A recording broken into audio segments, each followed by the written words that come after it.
Hello po ma'am, magandang araw po ma'am Nili Navarro. So ito po yung ating sewing machine na pwede nyo po pag-aralan at panoorin yung full video nyo po ma'am. So ito po yung wire natin ma'am, isasaksak natin dito sa ating transformer.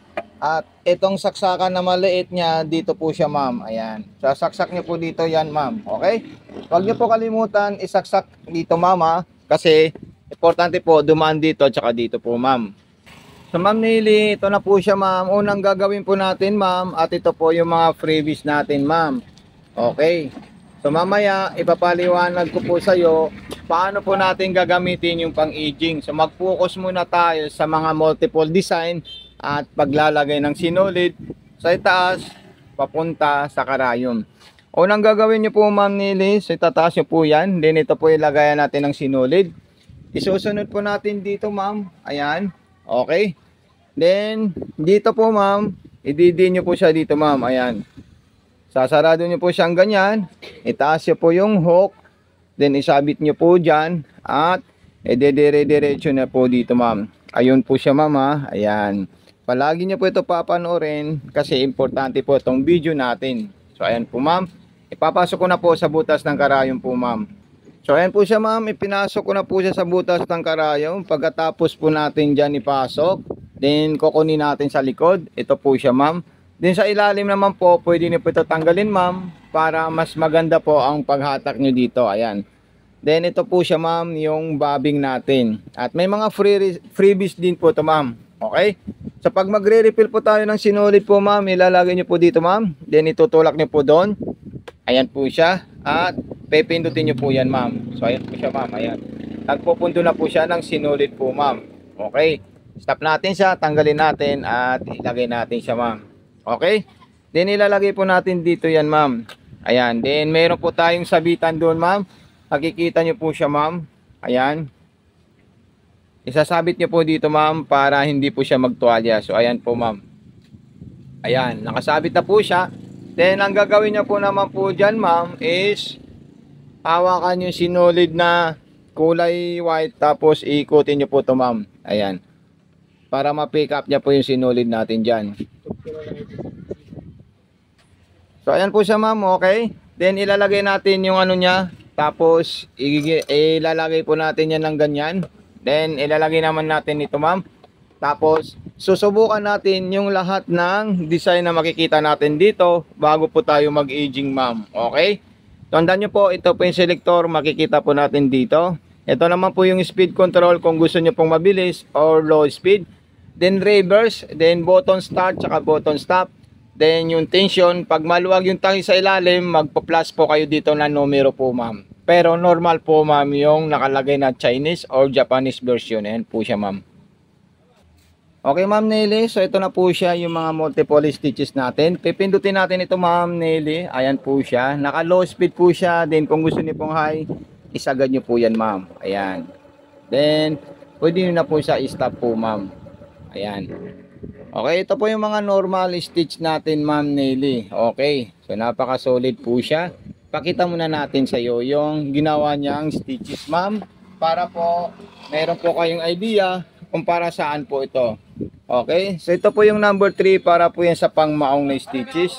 Okay, then kung gusto niyo naman pong pang cotton, nilagay niyo po ito sa number 2. Ayan, kasi 1, 2, 3, yan po yung tahi na diretso, pero magkakaiba po yan ng design at saka agwat para sa tela. Basta normal po niya is number 2 po ma'am Nelly. Normal diretso na tahi is number 2. So ito po yung atras natin ma'am. Long presyo lang po yan. Yan po yung normal stitch natin ma'am. Okay. Then kung gusto naman po zigzag, ilipat nyo po ito sa normal. Yung number 5 na zigzag, yung pinakamalaking zigzag natin is number 6. Okay. So yan po yung gagamitin natin ma'am, na pang-aging niya po. Once na kailangan nyo po ng pang-aging. So ipapaliwanag ko na lang po sa iyo ma'am, yung pang-aging na gagamitin natin dito ma'am. Okay, so ipakita ko lang po yung ginawa niyang stitches ma'am. Lahat po yan gumagana ma'am, dahil all goods, all condition po siya ma'am. So ito po siya ma'am, ayan. Okay, so napakaganda po yung performance niya ma'am. Ayan, napaka solid po siya ma'am. Okay, so sunod naman po natin dyan ma'am, kung gusto niyo po ng ng pang-aging. So ito po yung gagawin niyo po ma'am. Ito po yung freezer foot natin sa pang-aging po ma'am. Ayan, then i-press nyo po yung sa likod. May pressing po sa likod yan ma'am. So saan po yung pressing niya? Ipakita ko lang po sa iyo ma'am. Ito po siya ma'am ha. Ito, ayan.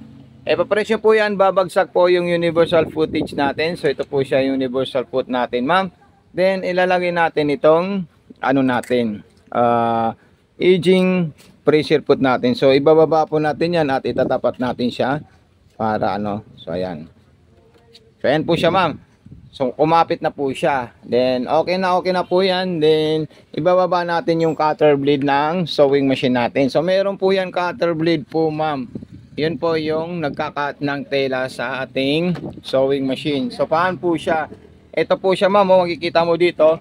May nakalagay po dyan na cutter. Ayan. So ayan po siya ma'am. Ibababa ko lang po ito ma'am. Tapos ibaba ko rin to. So ito po siya ma'am. Ayan. Pag naibaba ko siya ma'am, itataas ko po ito ma'am. Huwag pong ganyan. Kailangan itaas nyo po yan ma'am. Okay? Ayan po siya. Nakita nyo po yung tinaas ko ma'am. Ayan. Ayan. Itataas po natin yan ma'am ha. Ito po siya. Nasa baba po siya. Then itataas natin yan. Okay. Pag naitaas natin yan, lalagyan natin ng tela para mag-cut na po siya ma'am. Okay. So aging na po yan. So saan yung kakat natin? Ito po siya ma'am. Okay. So kailangan nasa high speed po siya ma'am. Pag mag-aging tayo at magka-cutter po tayo ma'am. Ayan. Okay. Din gagawin nyo po, hanapin nyo po yung zigzag. Pwede nyo po gamitin yung zigzag na number 5 at saka zigzag na number 6. So subukan natin yung zigzag number 5 para sa pang-aging natin ma'am. Okay. So ayan po siya. Tabi ko lang po siya. Then zigzag number 5 po yan ma'am. Ayan, para makita natin yung cutter po niya. So pipindutin natin yan. So ayan po siya ma'am. Ayan, napaka-solid po siya ma'am. At napakaganda. So ayan. Kinakat niya po mismo yung tela natin. Okay. So ayan po siya ma'am. Kinakat niya po mismo yung tela. Habang kinakat niya po, tinatahi niya rin po para magkaroon po siya ng pang-age. So ito po yung pinaka niya po ma'am. Ayan. I-zoom natin siya ma'am. Ayan. Para makita nyo po na talagang legit yung pang-aging niya. Tsaka solid yung pang-aging niya po ma'am. So ayan po siya ma'am. Okay. Stop natin. Then tanggalin natin. Taas natin yung needle. Hilain natin sa likod. At ito na po siya ma'am. Hindi ko pa natatanggal yung ulo niya. So tatanggalin ko po yung lawlawan ng sinolid. So ito po siya ma'am. Pakita ko muna sa iyo ma'am. Yung mga sinolid. Tatanggalin muna natin. Ayan. So nagkaroon na po siya ng lock ma'am. Ayan. Aging na aging po yan ma'am. So nandito po yung dugtungan ng ating tela. So ayan, nagkaroon na po siya ng lock.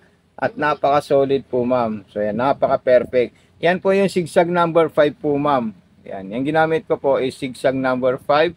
Then kung gusto na po ng zigzag number 6. So dito, agingan natin dito siya ma'am. So ito po yung nahiwa niya po ma'am. Ayan. Dalawa po yan. Dalawang patong. Ayan. Okay? Then kung may katanungan po kayo ma'am, wag po kayo mahihiya mag-message sa aking Facebook page, Mato Sewing Machine Vlog, at sa TikTok at saka sa YouTube natin, Mato Panumpang Vlog. Okay? So gagawin po natin ito na malaking aging dito ma'am. Ayan.